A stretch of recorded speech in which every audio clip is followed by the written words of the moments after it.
I mean, are they cliquish? I think all Hasidic groups are cliquish, Chabad including. is not cliquish, I don't think. There's two types of Chabad. There's Chabad for Chabad and Chabad for outsiders.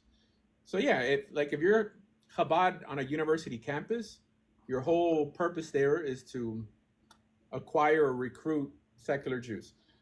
But Chabad for Chabad, which is what you see in 770 in their headquarters in Brooklyn, they're for sure cliquish. They only marry into themselves. It's like another segment of Orthodoxy.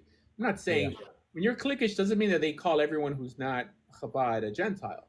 They just only roll with Chabad. Every And yeah. well, why didn't they elect like another guy, right? Because they had this long line of, okay, this is the rabbi, whatever it is, Rebbe. Why did they just decide to stop it? Is it just because, oh, this guy's can't really replace him? Is So that? right, it's because they can't really replace him in the minds of the populace. There was one guy, his name is Chaim Dietsch, who took it upon himself to call himself, I guess in this case, what's that, the eighth Lubavitcher Rebbe, and had a following, but it wasn't big enough. The truth is, the Rebbe before this last Rebbe also didn't have children, or he didn't have any males. So the seventh, like this last Rebbe, was his son-in-law. Yeah, I guess it probably would have been better if they continued it. And let me ask you, out of all the Hasidic cliques, are any of them open to your, like, have you ever met a Hasidic guy, either in Israel or like US, told him what you do, and he was like, wow, that's a great idea, or The something like average that? Orthodox Jew that I tell what I do has no issue with what I do. It's only people, honestly, people on TikTok that are about shuvas.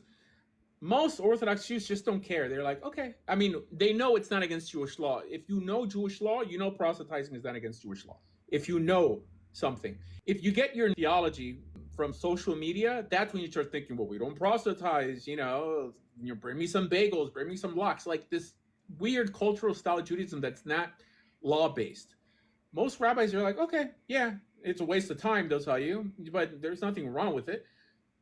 Chabad, for some reason, they're so cliquish that they only really dialogue with other Chabadniks regarding theology that if you teach something that's contrary to Chabad, and proselytizing is contrary to Chabad more than any other group because of the Tanya.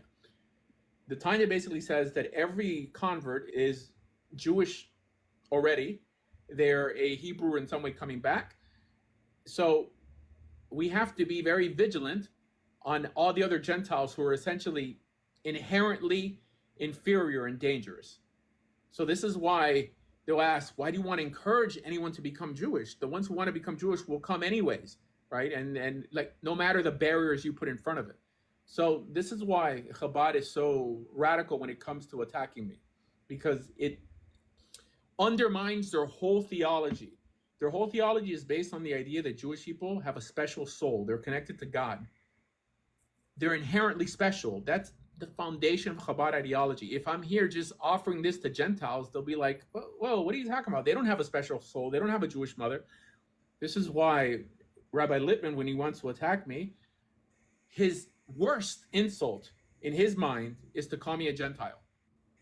That's the worst because they elevate Jewish blood and the Jewish identity to such an unhealthy level that they believe that Gentiles are garbage. Noah was a Gentile, Job is a Gentile. His mom is a Gentile. And that's cool. I mean, my mom's a Gentile too. That's right.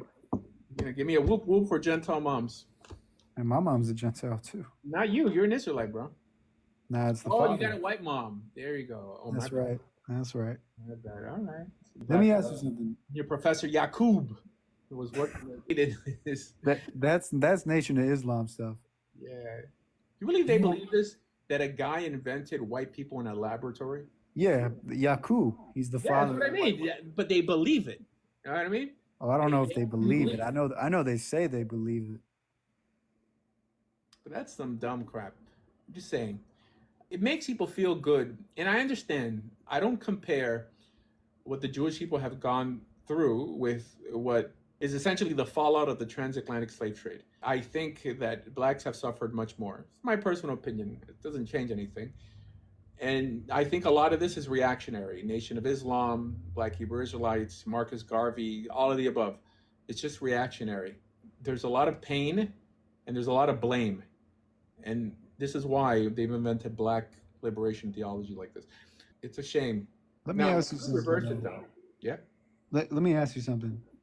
Um, when you debate these Chabad people, Yeah. why don't you just tell them that, like, hey, okay, you believe every convert gets a Jewish soul? Because I heard Manis Friedman say that he thinks the what's the thing with the water? The Mikvah? mikvah. The Yeah. mikvah is like the womb. So if the mikvah is the womb, that means when they convert, they get the Jewish soul. So don't Yeah. then I don't see how that's like Oh, easy. This is easy. All they got to do is not recognize your conversion. oh, okay. Yeah. I didn't know it was that easy. Jeez. Well, this guy said I wasn't Jewish even before he knew who converted me. So he's so convinced I'm not Jewish that it doesn't matter if I had a paper signed by the chief rabbi of Israel, he would be forced to say it's fake because in his mind a real Jew wouldn't talk or think like I do. I mean, they're just convinced. In That's terms of loving crazy. converts, all that goes out the window. Not that I want special treatment. I mean, I just want converts to be treated equal. Chabad is notorious for always asking people who converted you, who converted you. They're notorious because they put so much emphasis on the Jewish soul that they're scared that someone who doesn't have a Jewish soul is let in, and thus are in some way corrupt Israel. This is their thing. They're great in many areas and they're silly in other areas. What are you going to do? Everyone's a mixed bag.